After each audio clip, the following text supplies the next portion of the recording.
Hello and welcome to Medal channel. Today I will provide some insightful information about the latest Blizzard title, Diablo Immortal. Let's take a look at the in-game store, what mechanics have been introduced for it, and why they infuriate the players so much. Jumping ahead, we can state that it was a total train wreck, comparable with the most aggressively monetized mobile games. Diablo Immortal was controversial from the get-go, with the devs mocking PC gamers about not having a phone and making misleading statements to the player base. So I went through the in-game monetization system, and you no longer have to. Is it pay to win, or simply an addition for busy people who cannot invest a lot of time into the game? But before, please like, comment and subscribe.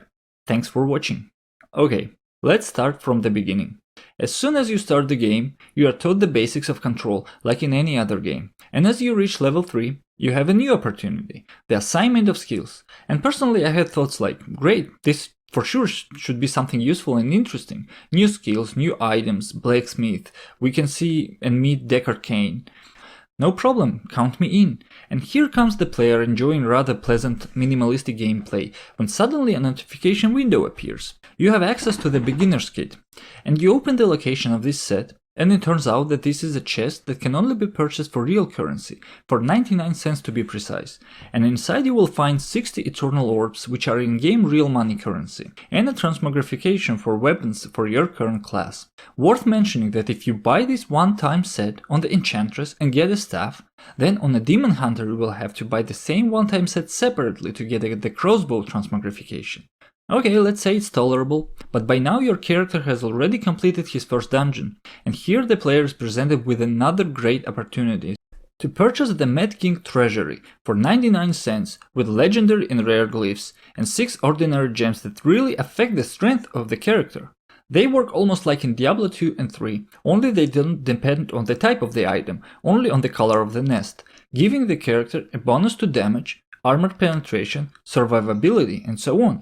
And even though these gems can be obtained in-game, it is much easier to get them through donations. And the story with chests from dungeons does not end. After passing each new dungeon, more and more new chests appear, worth more and more real money, with more and more glyphs and ordinary gems. And it would seem, to hell with it, if I like this game and I don't want to deposit real money into the game, why should I care? But here comes the real question. If you can upgrade character power for real money, and if it is a pay to win? The developers have said many times that character power cannot be bought for real money and so on, but the situation shows the opposite. Let's say you want to get a legendary gem to significantly, from 10 to 40%, increase the strength or survivability of your character. How to get them? With an extremely low chance it can drop from the final boss of the Ancient Portal, a direct analog of the Great Portal from Diablo 3, or their specific types can be created for runes, which can also randomly drop from the final boss of the Ancient Portal. Before opening the portal, the player is prompted to insert a rare or legendary glyphs, maximum 3 pieces per portal,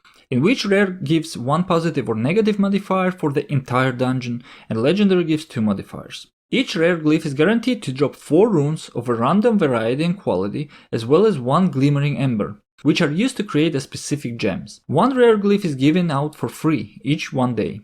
The first legendary glyph is guaranteed to drop 1 random level 1 legendary jewel and 1 to 5 stars. And each successive legendary glyph grants a slightly higher chance to improve the stars of that legendary jewel. The base chance of dropping 5 stars is 1%.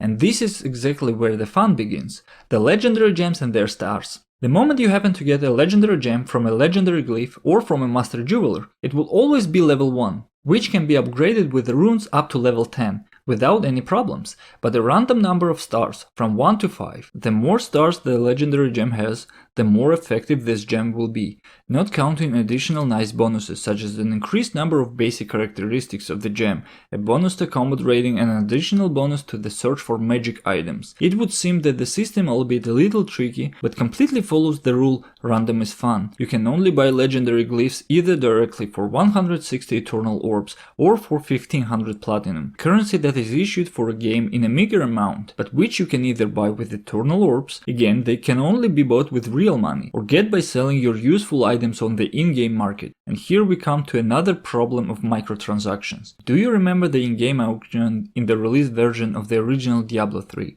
the one that allowed you to buy and sell in-game items not only for in-game gold, but also for real money, and which was closed shortly after the release of the Reaper of Souls add-on. So, he got his spiritual continuation in Diablo Immortal. The main difference is that it is impossible to sell or buy any item in it, and the sale and purchase is carried out not for dollars or other real-world currency, but exclusively for platinum. So far you can buy and sell ordinary gems of any quality and variety, amulets and many, not all though, legendary gems. Perhaps in the future this list will expand, but so far these are all opportunities for sale purchase. Another controversial point is the gift of plurality, which like many other special offers is presented to the player as something extremely profitable for only $14.99 once a month, thanks to which every day your character will receive a gem and a rare glyph, as well as every 4 days a legendary glyph. And attention, one legendary gem every 15 days. If this can be described as does not affect the character power, then the company representatives plainly lied about the need to play after donating to improve the character. So in the end, do donations affect the strength of the character? The obvious answer is yes, they definitely do. Which is easier, to bring several hundred of dollars into the game, or to sit and pray that not only that, but with a chance of 1% you will get the required legendary gem with a high number of stars? Or is it easier to pay for the gift of plurality and immediately get the legendary gem? In total 6 gems can be inserted, each is an increase of roughly from 10 to 50% to damage and or survivability, and therefore this is an increase of 50 to 300% to the corresponding indicators. And there was no question of any equalization of indicators for PvP in any interview, so if you love PvP and come across such a good fellow with a tight wallet, no game skills will most likely save you. Most likely this is the reason for the reluctance of developers to introduce duel models, concentrating mainly on group battles in this situation. If everyone is random players, the chances of having donators in your group and the group of opponents will not be so miserable. As for PvE, Diablo Immortal is full of various leaderboards and various groups and single player content. And therefore the first weeks and maybe months, the top stocks will be occupied exclusively by those who can devote a lot of time to the game and pour a lot of real money into it. For the final thoughts, until the release of the game on PC, I spent the whole night playing Diablo Immortal, just following the story and doing various jerk-off activities. Got some legendary items, crafted one and got a second 100% legendary gem. 1 legendary glyph is issued per campaign, and got level 37. In general, I did not have any vital need to inject real money, but having understood the game systems in a little more detail, you understand how much the developers fooled their player base in various interviews and press releases.